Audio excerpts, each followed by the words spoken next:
Samantala, may panibago na namang pangalan na nalilink kay box office queen Catherine Bernardo.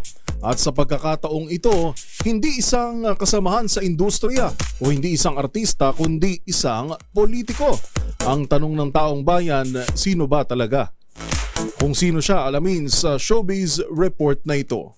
Si Lucena City Mayor Mark Alcala ang panibagong pangalang lumutang na nanliligaw umano sa aktres na si Catherine Bernardo. Ito raw ay ayon sa isang mapagkakatiwalaang source ng entertainment website na pep.ph. Maliban dito, wala naman ang ibinigay na detalye tungkol sa umano'y panliligaw ng batang alkalde na dating naging girlfriend ng kapuso aktres na si Ashley Ortega. Ngunit Marso noong nakaraang taon ay nakumpirma ang kanilang hiwalayan.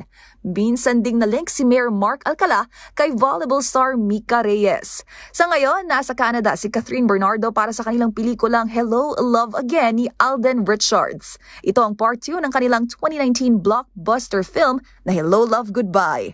Kung matatandaan, Nobyembre noong nakaraang taon, gumulat sa marami ang balitang hiwalay na sina Catherine Bernardo at Daniel Padilla matapos ang mahigit isang dekadang relasyon. Para sa MBC TV Network News, ito po ang Showbiz Angel Angelica Cosme. Una sa Pilipinas, una sa Pilipino.